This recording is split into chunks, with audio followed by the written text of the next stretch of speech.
Book of Daniel. దానియేలు గ్రంథము Bible study పఠనాన్ని మనం కొనసాగించుకుందాం. Last previous class we could meditate. పోయినసారి దానియేలు 6వ అధ్యాయము 1 నుంచి 5 వరకు చూసుకున్నాము.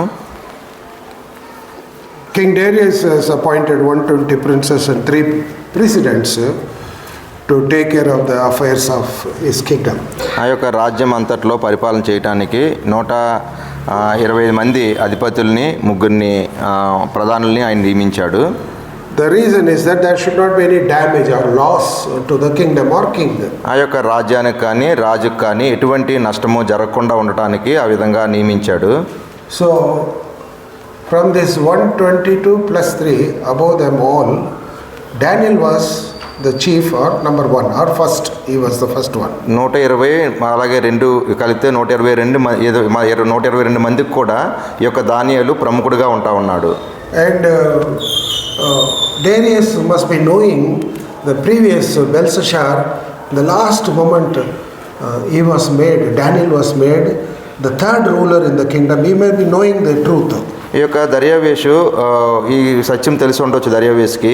ఆ యొక్క బెల్షస్సాజరు చనిపోయిన ముందు దానియేలుని ఆ యొక్క 3వ అధికారిగా నియమించిన సంగతి ఈయనకి తెలిసింది.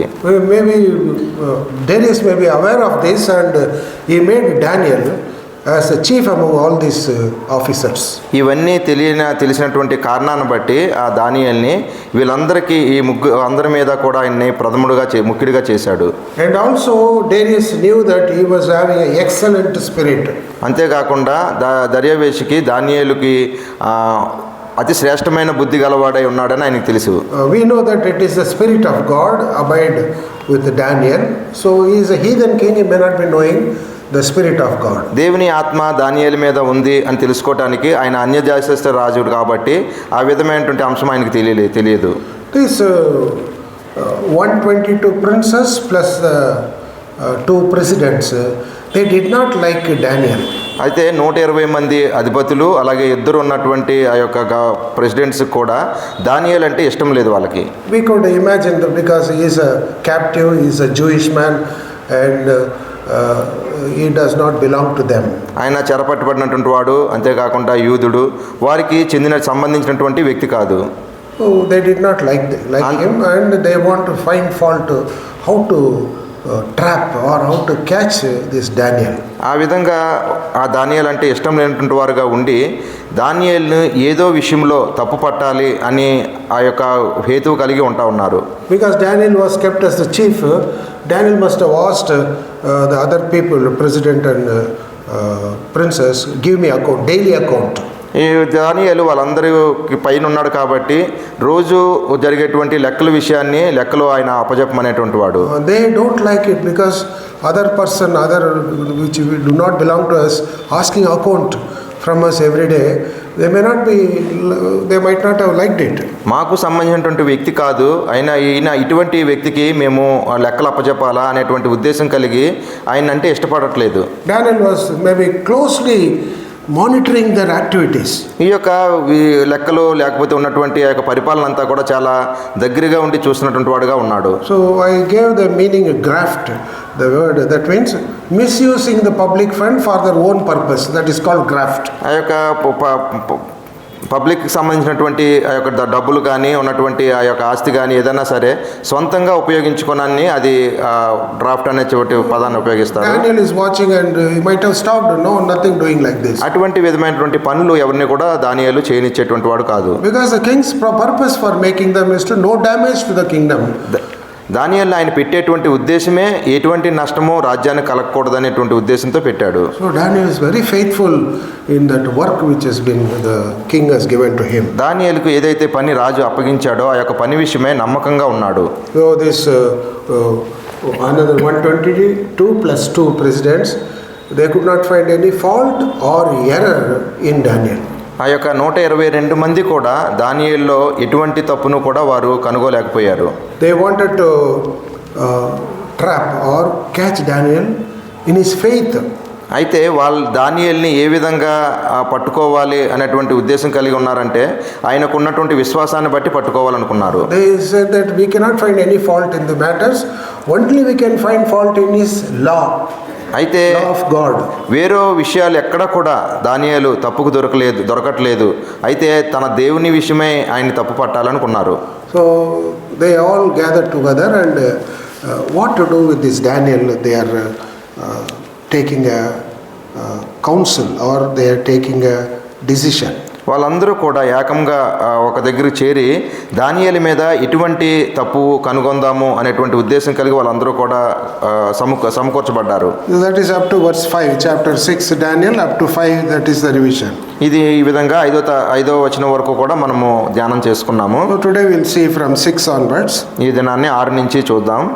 In verse 6, Daniel chapter 6 verse 6, then these presidents and the princes assembled together to the king and said thus unto him, King Darius live forever. కాబట్టి ఆ ప్రధానులను అధిపతులను రాజునొద్దకు సందడిగా కూడి వచ్చి ఇట్లనిరి, రాజగు దర్యావేషు Chiranjeevi యుందువుగాక. See, this 122 plus 2, they gathered, they rushed into the throne room of King Darius. They rushed. ఈ యొక్క 120 మంది ఆ ఇద్దరు ప్రధానులు కలిసి 122 మంది కూడా ఆ యొక్క దర్యావేషు ఉన్నటువంటి సింహాసనం దానికి అందరూ కూడా కలిసి వచ్చారు. Nobody is allowed in the presence of king unless he was called. రాజు పిలవకుండా ఏ వ్యక్తి కూడా రాజు సముఖంకు ప్రవేశించలేరు. That is in our country also. We cannot simply go and meet a minister unless he gives appointment. That practice is there also. మన దేశంలో కూడా మంత్రులు ఉన్నారంటే వాళ్ళకి మనం అపాయింట్మెంట్ లేకుండా వాళ్ళకి అన్నందుకు లేదు. అటువంటి అభ్యాసం అక్కడ కూడా జరుగుతూ ఉంది. These people 124, that means 122 princes plus 2 president, they went to the rushed to the throne room where Darius is sitting. They went there without calling. ఈ యొక్క 120 మంది తర్వాత 2 మంది ఇద్దరు కలిసి 122 మంది కూడా ఆ యొక్క రాజు కూర్చున్నటువంటి సింహాసనం దగ్గరికి వెళ్ళిపోయారు. That is risking their life. ఎందుకంటే వారి యొక్క జీవితాలని వారు కష్టంలో అంటే రిస్క్లో పెట్టుకున్నారు. In Media and Persia country, the rule is that anybody who comes to the presence of God without calling, they will kill him or slay. He will be murdered or killed. They will be killed. ఈ యొక్క మాదీయులకు పర్షియకులకు రాజ్యంలో ఉన్నటువంటి ఇక్కడ ఉన్నటువంటి చట్టం ఏంటంటే రాజు అనుమతి లేకుండా ఎవరైతే ఆ యొక్క రాజ సముఖంలో ప్రవేశిస్తారో వారందరూ కూడా చంపబడతారు. అటువంటి చట్టం ఉంది. You see that Esther chapter 4 verse 11, we can clearly see that Esther chapter 4 verse 11. ఎస్తేరు గ్రంథము 4వ అధ్యాయం 11లో ఉంది అది. రాజు యొక్క అంతర్గృహమును ప్రవేశించిన ఎడల బ్రతుకున్నట్లుగా రాజు తన బంగారపు దండమును ఎవరి తట్టు చూపునో వారు తప్ప ప్రతివాడు సంహరింపబడునన్న కఠినమైన ఆజ్ఞ కలదని రాజసేవకులందరికీ అతని సంస్థానంలోనున్న జనులందరికీ తెలిసే ఉన్నది. నేటికి 30 దినముల నుండి రాజునొద్దకు ప్రవేశించుటకు నేను పిలువబడలేదని చెప్పెను. Here you see that Media and Persia's the rule, you cannot come to the presence of God. మాదీయుల presence of the king. మాదీయుల యొక్క పారసీకుల యొక్క ఆ యొక్క నియమం ఏంటంటే రాజు పిలవకుండా రాజు సన్నిధిలోకి సముఖంలోకి ఎవరు కూడా వెళ్ళనందుకు లేదు. When these people rushed there, king must have thought there must be some real crisis or is there in the country, that's why all have come. He might have thought. వీరు జీవితాల్ని పణంగా పెట్టి రాజు దగ్గరికి వచ్చారు అంటే ఏదో ఒక సమస్య ఉంది, పెద్ద సమస్య ఉంది అనుకొని ఆ యొక్క రాజు వారితో సంబోధించడానికి ఇష్టపడినాడు. And they gave the salutation, O King Darius live forever. That's a normal salutation for the king. రాజును ఈ విధంగా వారు దీవిస్తూ ఉన్నారు. రాజా నీవు చిరంజీవి యుందువుగాక అంటున్నారు. See, they wished, they appeared as if they are normal before the king. రాజు ముందు వారు సాధారణమైన వారుగా నిలబడి ఉన్నారు. But in their heart they have a sinister plan, that is a very bad plan, injurious plan they have in their heart. అయితే వారు సాధారణంగా నిలబడి ఉన్నారు కానీ వారి హృదయంలో చెడ్డ తలంపు కలిగి ఉన్నారు. They know who is Daniel, we know, isn't it? వారికి తెలుసు దానియేలు ఎవరో తెలుసు. And why they wanted to find fault with Daniel? ఎందుకని దానియేలులో తప్పు కనుగోవాలని వారు చూస్తూ ఉన్నారు. They saw the testimony of Daniel. వారు దానియేలుకు ఉన్నటువంటి సాక్ష్యం వారు చూశారు. His conduct, how he is dealing the affairs of the kingdom, they are seeing day to day. ఆ యొక్క రాజ్యంలో ఉన్నటువంటి విషయాల్ని ఏ విధంగా ఆయన పరిష్కరిస్తున్నాడో ఆ దినదినము కూడా వారికి అనుభవం ఉంది. So this is the lesson we learn from this verse, that people who are not believers, they will not know the doctrine or worship of the true God. They will not be knowing. దేవుణ్ణి తెలియనటువంటి వారు, రక్షణ లేనటువంటి వారికి నిజమైనటువంటి ఆరాధన ఏంటి అనేటువంటి విషయం వారికి తెలియదు. But by seeing us who believe in the living God, they will see our conduct, our behavior. They will come to know that these people are different. They are not like us. They will find that. మనము సజీవమైన దేవుణ్ణి ఆరాధిస్తూ ఉన్నాం కాబట్టి మన యొక్క ఆరాధనను చూసి, మనల్ని చూసి వారు నిజమైన దేవుణ్ణి వీరు ఆరాధిస్తున్నారు అనేటువంటి విషయాన్ని వారు కలిగి ఉండాలి. That is called the testimony, our personal testimony. అది మనకు ఉండవలసినటువంటి వ్యక్తిగతమైనటువంటి సాక్ష్యం. అది Daniel was having the testimony. అటువంటి సాక్ష్యాన్ని దానియేలు కలిగి ఉన్నాడు. We learned that we also must have the testimony. అటువంటి సాక్ష్యాన్ని మనం కూడా కలిగి ఉండాలి. We must be a different people from the worldly people. ఈ లోకమునకు మనం వ్యత్యాసంగా ఉన్నటువంటి వారంగా ఉండాలి. And these people gathered in the presence of king and they have saluted him also. వీళ్ళు అందరూ కూడా సందడిగా రాజు సన్నిధికి వచ్చి వారు రాజుని నమస్కరిస్తూ ఉన్నారు. So after coming, what they are doing in verse 7 we'll read. వాళ్ళు వచ్చిన తర్వాత ఏం చేశారు అన్నది 7వ వచనంలో చదువుదాం. Daniel chapter 6 verse 7.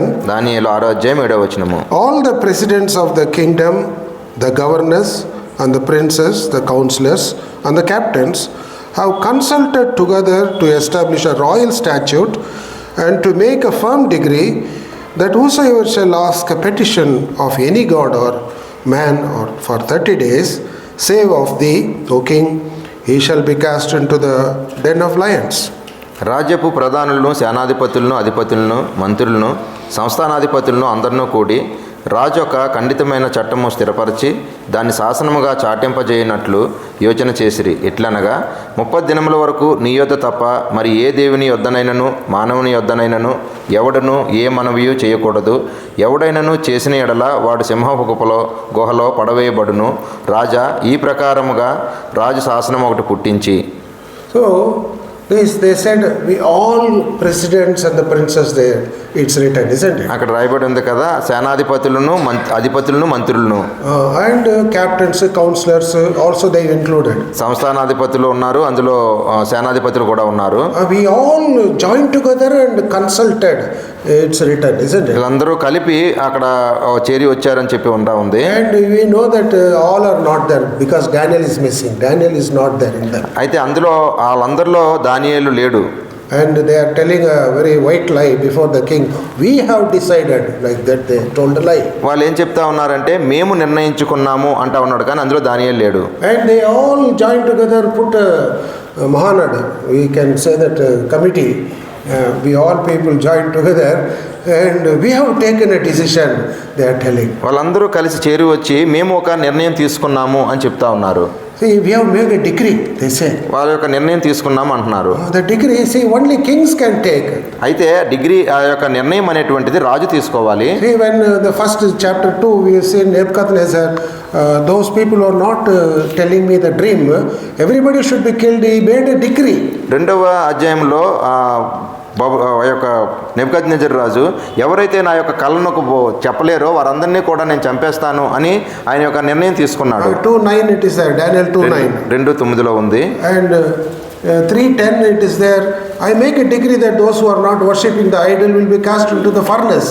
In 3:10 also it is there. 3:10 కూడా ఉంది. ఎవరైతే యొక్క విగ్రహానికి మొక్కరో వారందరినీ కూడా అగ్నిగుండంలో వేస్తాను అనేటువంటి డిగ్రీని అంటే నిర్ణయాన్ని తీసుకున్నాడు ఆయన. And 3:26 is there, nobody should talk against the God of heaven. He made a decree there in 26 also. 3:29 ఉంది.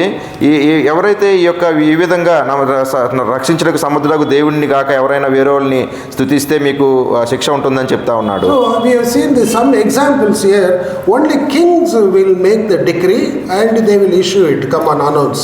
రాజు మాత్రమే నిర్ణయాలు తీసుకోవాలి, వాటిని అమలు పరిచేటువంటి వాడు రాజుగానే ఉండాలి, రాజే ఉంటాడు. Here we find contrary to that, they made the decision and telling the king to ratify it or make it into effect. దానికి వ్యత్యాసంగా ఏముందంటే వీరు ఆ యొక్క నిర్ణయం తీసుకొని దాన్ని అమలు చేయమని చెప్పేసి రాజుకు చెప్తా ఉన్నారు. And they attached a punishment also to the decree. అంతేకాకుండా ఆ యొక్క నిర్ణయంలో ఏముందంటే వారు తీసుకున్నటువంటి డిగ్రీలో ఒక శిక్ష కూడా ఉంది. ఏ శిక్ష ఇవ్వాలి? Those who are not asking any petition, in other words, those who are anybody praying other than you, the king, they will be put into the den of lions. రాజును తప్ప ఇంకెవరినైనా సరే ఎటువంటి సమస్య అన్నా చెప్పుకున్నా లేకపోతే ఎవరినైనా వారి యొద్దకు మానవుని యొద్దన్న ఎవరన్నా ఏమన్నా మనవి చేసుకుంటా అటువంటి వారికి శిక్ష విధించాలని చెప్తున్నాడు. What is that శిక్ష? ఏంటి ఆ యొక్క శిక్ష ఉంది? Very terrible. అది Very severe. చాలా భయంకరమైంది, అది చాలా కష్టమైనటువంటి శిక్షగా ఉంటా ఉంది. They should be put in the den of lions. సింహం గుహలో పడవేయ వాళ్ళని. You know the seriousness now? ఇప్పుడు ఆ యొక్క సీరియస్గా ఉన్నటువంటి విషయం ఉంది కదా. You see that decree is so important. They wanted to give very great importance to the decree. That's why they attached punishment to the decree. ఆ యొక్క ఉన్నటువంటి నిర్ణయం ఎంతో గొప్పదిగా ఉన్నది అని చెప్పి తెలియడానికి ఉన్నటువంటి శిక్షను కూడా దానికి జత చేసినటువంటి వారుగా ఉన్నారు వాళ్ళు. So this is actually the Babylonian culture that whatever the decree they make, and if they don't obey that, there will be a punishment of death. ఏదైతే ఆ యొక్క నిర్ణయానికి అనుకూలంగా లేకపోతే సరిగా ప్రవర్తించలేదు అటువంటి వారికి మరణశిక్ష ఉంటుంది. So in that verse 7, they projected king equal to God. అయితే అక్కడ ఉన్నటువంటి వారు అందరూ కూడా రాజుని దేవునికి సమానముగా చూపించారు. That is how they pumped up the pride in the king. ఆ యొక్క రాజుని ఉబ్బుపోయేటువంటి విధంగా చేశాడు వాడిని. They are speaking very nicely, but in their heart there is an evil plan. అయితే వాళ్ళు మాట్లాడేది చాలా మంచిగా మాట్లాడుతూ ఉన్నారు, కానీ హృదయంలో చెడ్డ తలంపు కలిగి ఉంటున్నారు. That is written in you see that Psalms chapter 5 verse 9. కీర్తనలు 5:9. Flattering words, simply praising other people. వారి అంతరంగము నాశనకరమైన గుంట, వారి కంఠము తెరిచిన సమాధి, వారు నాలుకతో ఇచ్చకములాడుదురు. Here see that they planned against Daniel.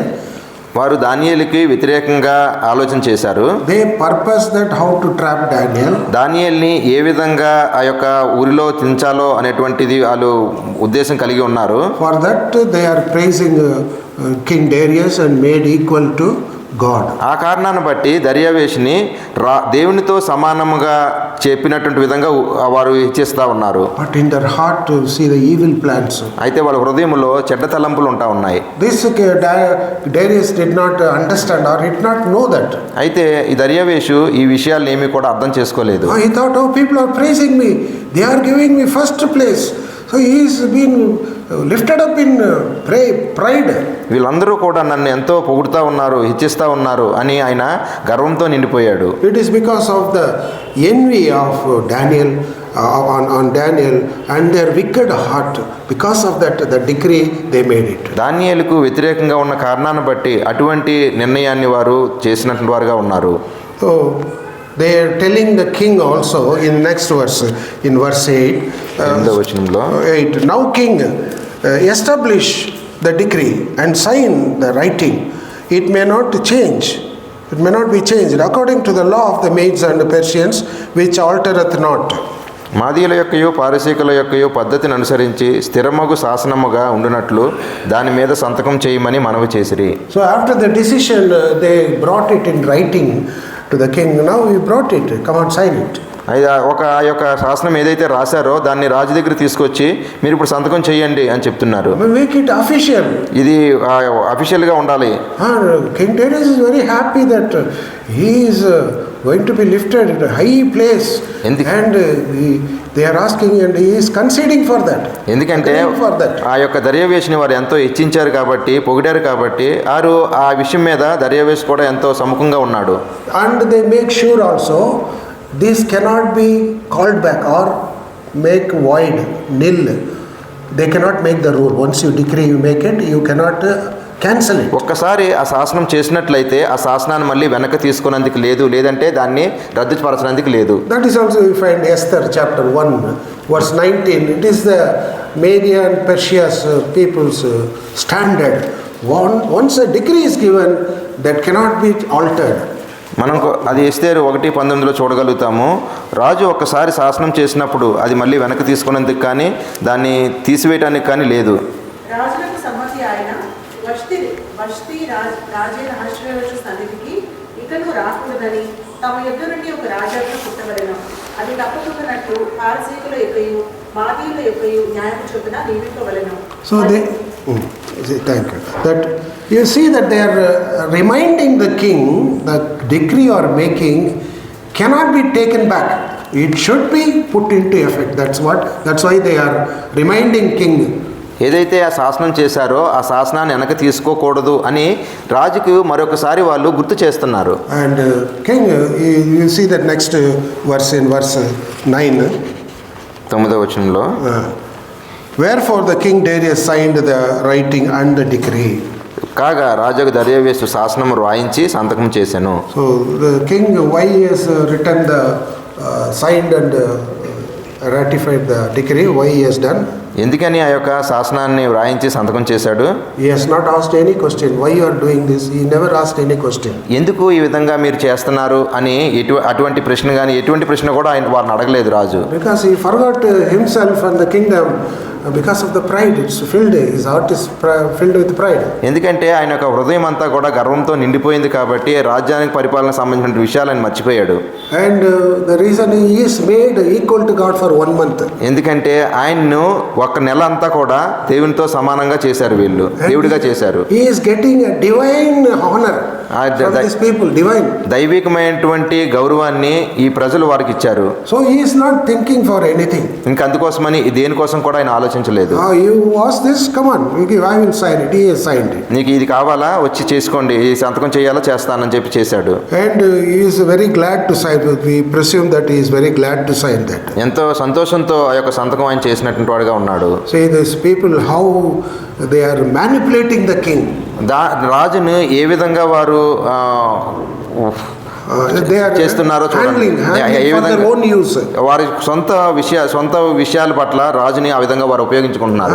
For their personal purpose they will lift the king to high level. వ్యక్తిగతమైనటువంటి ఉద్దేశాల కారణాన్ని బట్టి వ్యక్తిగతమైనటువంటి పనుల నిమిత్తమే రాజుని అత్యున్నతంగా ఇచ్చిస్తూ ఉన్నారు వాళ్ళు. And without asking any questions he is signing the decree. దాని కారణాన్ని బట్టి రాజు ఎటువంటి ప్రశ్న వేయకుండా ఆ యొక్క శాసనాన్ని మీద సంతకం చేశాడు. This is also written in Psalms chapter 55 verse 21 about the wickedness of the heart of the people. కీర్తనలు 55:21. వారి నోటి మాటలు వెన్నవలే మృదువుగా ఉన్నది, అయితే వారి హృదయములో కలహం ఉన్నది.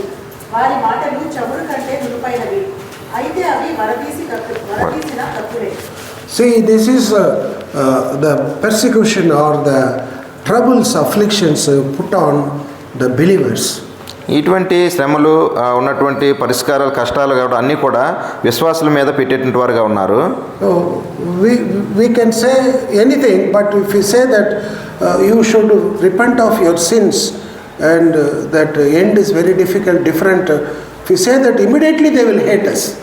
నీ యొక్క విషయాలు సరిచేసుకో, పాపాలు ఒప్పుకో, దేవుని రాజ్యం సమీపంగా ఉందని చెప్పినప్పుడు వారు ఎంతో అసహించుకునేటువంటి వారుగా ఉంటారు. That is why we find always the believers, when we preach gospel or when we are reading the Bible, they will find fault or how to stop it, how to bring an end to this, only they will plan always. ఎప్పుడైనా మన సువార్త ప్రకటించినప్పుడు కానీ Bible వాక్యాలు చెప్పినప్పుడు కానీ ఈ వీరిలో తప్పు ఏ విధంగా పట్టాలి అనేటువంటి ఉద్దేశంతో ఎప్పుడూ ఆ విధంగానే వారు శోధిస్తూ ఉంటారు. So we learn the lesson from here that as long as we are faithful to our God, there will be persecution, there will be trials and testing till the end.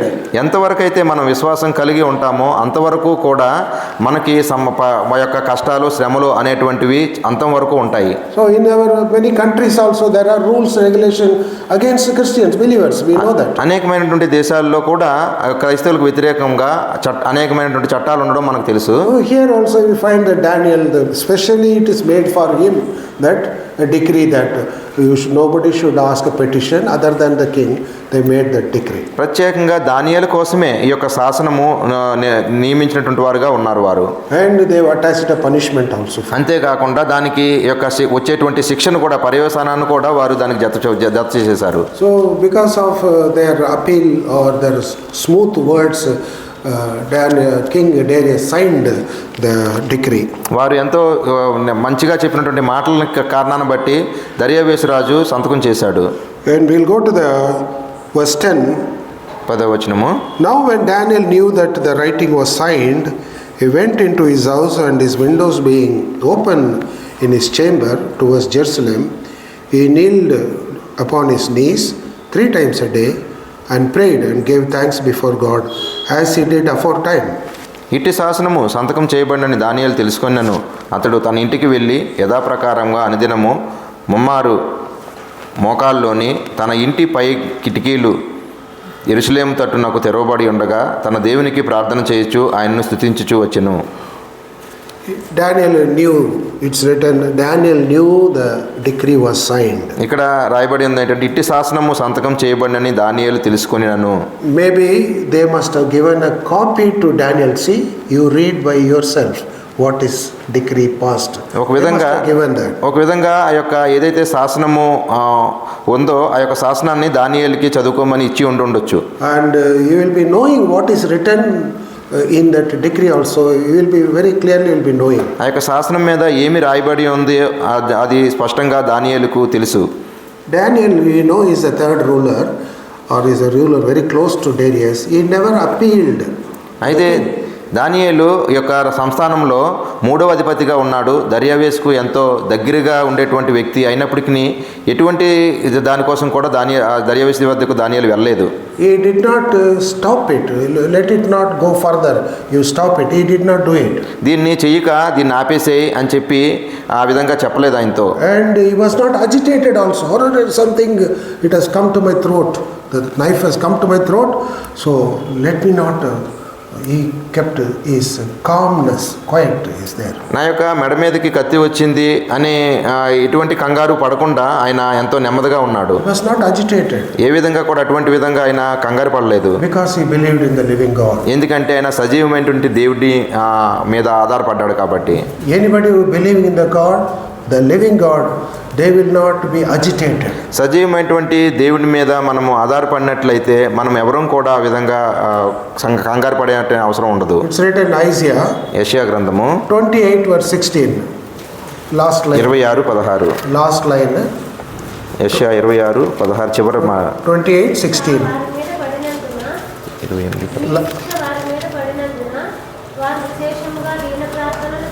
28:16 చివరి మాట. 16. బహు స్థిరమైన పునాది అయిన మూలరాయి ఉన్నది. విశ్వసించువాడు కలవరపడడు. Those people who believe in the living God, the Moola means it's Lord Jesus Christ, and they will not make haste. That means they will not be agitated. That is the meaning. మూలరాయి అంటే యేసుక్రీస్తు ప్రభువారు. యేసుక్రీస్తు ప్రభువారి మీద విశ్వాసం ఉంచినటువంటి వాడు ఎవరో కూడా కలవరపడడు అని చెప్పబడతా ఉంది. So this is the lesson we learned, that our faith should be firm upon our God, Lord Jesus Christ. మన యొక్క విశ్వాసాన్ని యేసుక్రీస్తు ప్రభువు మీద మనం ఉంచేటువంటి వారంగా ఉండాలి. Whatever the situation comes, we will not be agitated. మనకు ఎటువంటి పరిస్థితులు ఎదురైనప్పటికీ కూడా మనం కలవరపడేటువంటి అవసరం ఉండకూడదు. This is what we see in Daniel, that when we knew that the decree is signed, he is quiet, he is not reacting. ఇటు శాసనం సంతకం చేయబడినని దానియేలు తెలుసుకున్నా కూడా ఎటువంటి ఆ యొక్క వెదిరింపు కానీ రియాక్షన్ కూడా లేదు ఆయన దగ్గర. So what he did, quietly went to his house. ఆయన మౌనంగా తన ఇంటికి వెళ్ళాడు. He went to what he did in the house. It's written the same verse. అదే వచనంలో ఉంది ఇంటికి వెళ్ళి ఏం చేశాడు అన్నది. యథాప్రకారంగా అనుదినము he kept his windows open. ఆయన తన ఇంటి పై గది కిటికీలు తెరిచి, that means people who go cross his house, they may be knowing that what is doing in his house.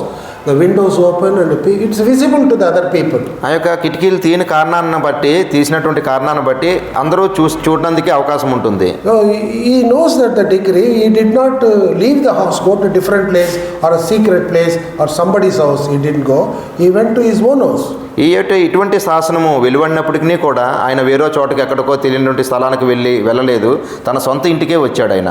And he with the windows open means all people can see. ఈ యొక్క కిటికీలు తీశారు అనే దానికి అర్థం ఏంటంటే అందరూ కూడా ఆయన చూడగలరు. That means, see, this complaining team, 124 people, when they pass his house, Daniel's house, when they are passing, they must have noticed Daniel is praying. Oh, we should catch him on this point. ఉన్నటువంటి 122 మంది కూడా వాళ్ళు ఆ యొక్క దానియేలును అక్కడి నుంచి వెళ్తూ దానియేలు ఈ విధంగా చేస్తున్నాడు అని చూసి చెప్పగలిగినటువంటి వారుగా ఉన్నారు వాళ్ళు. Here he is not hiding. neither he is making a secret prayer. ఈయన దాగుకొని లేకపోతే రహస్యంగా ప్రార్థన చేయట్లేదు. And he kept the windows open and other people can see. He is pray, kneel down and pray. కిటికీలు తెరచి ఇతరులు చూచేటువంటి విధంగా మోకాల్లోని ప్రార్థన చేస్తున్నాడు. He is praying. ఆయన ప్రార్థన చేస్తున్నాడు. And his windows open and looking to which direction? అది యొక్క కిటికీలు ఎటువంటి ఏ డైరెక్షన్లో తీశాడు? ఎటువైపు? యెరూషలేము. It is towards Jerusalem. యెరూషలేము తట్టు తెరవబడి. Why he has to look towards Jerusalem? ఎందుకని యెరూషలేము వైపు ఆయన చూస్తూ ఉన్నాడు? Solomon, when he dedicated the temple, he prayed that whoever is towards the temple, they are praying, be merciful to them and forgive their sins. Solomon రాజు ఆ యొక్క మందిరాన్ని ప్రతిష్ఠించినప్పుడు ఈ యొక్క మందిరం వైపు ఎవరైతే చూసి ప్రార్థన చేస్తారో వారి యొక్క ప్రార్థన విన్నపం వింటాను అని చెప్పాడు దేవుడు. 1 Kings ఒకటో రాజులు 8వ అధ్యాయము verse 29 and 30. 29-30. మొదటి రాజులు 8వ అధ్యాయము. నీ దాసుడనైన నేను చేయి ప్రార్థనను దయతో అంగీకరించినట్లు నా నామము అక్కడ ఉండునని ఏ స్థలమును గూర్చి నువ్వు సెలవించుతువో ఆ స్థలమైన ఈ మందిరము తట్టు నీ నేత్రంలో రేయి పగలు తెరవబడి ఉండుగాక. మరియు ఈ దాసుడనైన నేనును నీ జనులైన ఇశ్రాయేలును ఈ స్థలం తట్టు తిరిగి ప్రార్థన చేయనప్పుడల్లా నీ నివాస స్థానమైన ఆకాశమందు విని మా విన్నపం అంగీకరించుము, వినుడప్పుడల్లా మమ్మల్ని క్షమించుము. Here we see towards Jerusalem, anybody or the children of Israel turn towards that, and if you pray, God will hear. ఇశ్రాయేలు ఎవరైనా సరే యెరూషలేము వైపు వారి ప్రార్థన చేసినప్పుడు దేవుడు వింటాడు అని నమ్మకం వారికి ఉంది. See, when Daniel is praying, that time is the temple there? దానియేలు యెరూషలేము వైపు తిరిగి ప్రార్థన చేసినప్పుడు యెరూషలేము మందిరం ఉందా? It is not there. Already destroyed by Nebuchadnezzar. They destroyed it and set fire on that. నెబుకద్నెజరు ఆ మందిరాన్ని పడగొట్టి అగ్నితో కాల్చివేశాడు. And but still he is praying towards Jerusalem because the name of the Lord, his honor is there in Jerusalem. ఆ యొక్క మందిరం లేనప్పటికీ కూడా దేవుని యొక్క ఘనత అక్కడ ఉంది అనేటువంటి ఉద్దేశంతో ఆయన ప్రార్థన చేస్తూ ఉన్నాడు. And he knew, the God of heaven, he knew that. పరలోకమందు ఉన్నటువంటి దేవుడికి అది తెలుసు. Definitely he will hear in this time of trouble or persecution. Lord will hear him. Definitely he had that confidence and faith. ఇటువంటి సమస్య ఉన్నప్పుడు ప్రార్థన చేసినప్పుడు తప్పక పరలోకమందున్న దేవుడు విని దాని నుంచి తప్పిస్తాడు అని ఆయనకు తెలుసు. He did not forget Jerusalem. యెరూషలేముని ఆయన మర్చిపోలేదు. And again in Psalms 137 it is written that if I forget Jerusalem, let my tongue stick to the roof of my mouth. It's written. యెరూషలేము 137 కీర్తనలో 137 verse 5 and 6. 5-6. నేను నిన్ను మర్చిన ఎడల నా కుడిచే తన నేర్పు మర్చునుగాక. నేను నిన్ను జ్ఞాపకం చేసుకొనని ఎడల నా ముఖ్య సంతోషము కంటే నేను యెరూషలేమును హెచ్చుగా ఎంచని ఎడల నా నాలుక నా అంగిటికి అడ్డుకొనుగాక.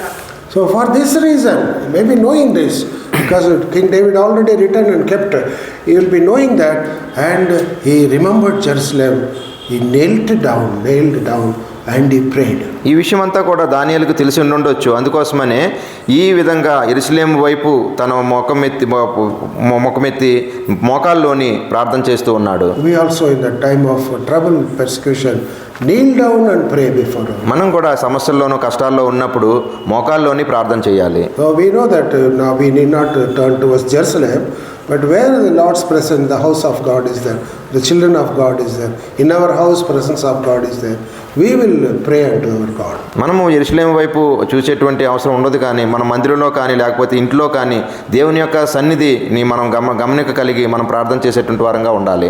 And what he did, he prayed. ఆ ప్రార్థన చేసిన తర్వాత ఏం జరిగింది? He prayed and gave thanks, it is written, isn't it? ప్రార్థన చేసి ఆయనకి స్తుతించాడు.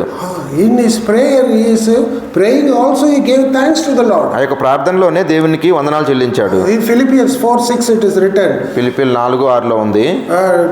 You do not be careful about anything, but make known all your needs with prayer, supplication and with thanksgiving make known unto God. It's written 4:6. 4:6 రాయబడి ఉంది. దేని గురించి చింతపడకుడు గాని ప్రతి విషయంలోని ప్రార్థన విజ్ఞాపనముల చేత కృతజ్ఞతాపూర్వకముగా మీ విన్నపములు దేవునికి తెలియజేయండి. Here that's what Daniel is doing. In this time he is praying as supplication and also giving thanks to our God. అటువంటి సమస్య ఉన్నటువంటి పరిస్థితుల్లో కూడా దానియేలు ప్రార్థన చేస్తూ దేవుణ్ణి స్తుతిస్తూ ఉన్నాడు. You see that's a lesson we learned that we also should pray and also we should give thanks to the Lord. మనము కూడా ఈ నుంచి ఈ పాఠం నేర్చుకోవాలి. మనం ప్రార్థన చేయాలి, దేవునికి వందనాలు కూడా చెల్లించాలి. One is that in anticipation we thank the Lord because God is going to hear our prayer, grant what we are praying. మనం ఏదైతే ప్రార్థన చేస్తున్నామో దాన్ని దేవుడు దయచేస్తాడు అనేటువంటి నిరీక్షణ కలిగి దేవునికి మనం వందనాలు చెల్లించాలి. Daniel had the faith that Lord would definitely will hear and he is going to help him. For that he is giving thanks. దానియేలుకు తెలుసు ఆయన ఆ యొక్క సమస్యలో దేవుడు సహాయం చేస్తాడని, అంతేకాకుండా ఉన్నటువంటి పరిస్థితుల్ని ఆయన విడుదల దయచేస్తాడని తెలుసు, అందుకనే వందనాలు చెల్లిస్తున్నాడు. And Daniel went to his house and he prayed. దానియేలు తన ఇంటికి వెళ్ళి ప్రార్థన చేస్తున్నాడు. And he prayed 3 times. 3 సార్లు చేస్తున్నాడు రోజుకి. And he kneeled down and prayed. మోకాల్లోని ప్రార్థన చేస్తున్నాడు. So the same place, అదే స్థలము, same practice, అదే అలవాటు, and praying also same. ఆ యొక్క ప్రార్థన చేసేటువంటిది కూడా సేమ్ గానే ఉంటా ఉంది. There is no change in his attitude. ఆయనకున్నటువంటి స్వభావంలో కానీ ఆయనకున్న అనుదిన చర్యల్లో ఎక్కడా కూడా తేడా లేదు. How you know this? ఏ విధంగా తెలుసుకోగలుగుతాం The మనం? last line verse 10. చివరి 10వ వచనం చివరి మాటలో ఏముంది? As he aforetime he did, same thing he did, it's written. యథావిధిగా, As it's a usual practice for him. అనుదినము ముమ్మారు మోకాల్లోని యథాప్రకారముగా తెలుగులో. That is, there is no change in his routine or what is regularly doing, there is no change in that. ఏదైతే రోజు చేస్తా ఉన్నాడో దాంట్లో ఎటువంటి మార్పు కూడా లేదు. So this is a lesson we learned that when we trust the Lord, Lord will protect us. మనము దీని నుంచి ఈ పాఠం నేర్చుకోవచ్చు. మనము దేవుని యందు నమ్మకం ఉంచినట్లయితే దేవుడు మనల్ని భద్రపరుస్తాడు.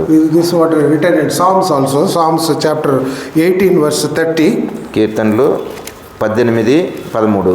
18 క్షమించండి. verse 30. 30. 18:30. దేవుడు యథార్థవంతుడు, యెహోవా వాక్కు నిర్మలము, తన శరణు చూచి వారికందరికీ ఆయన కేడము. Lord is, he will safeguard his people. దేవుడు తన ప్రజలను రక్షించడానికి సమర్థుడైన. We have enough history recorded in the Bible. అనేకమైనటువంటి విషయాలు బైబిల్ గ్రంథంలో ఆ యొక్క చరిత్ర అంతా కూడా రాయబడి ఉంది. Yesterday also prayer we heard that Jehoshaphat, when he prayed, Lord gave the deliverance.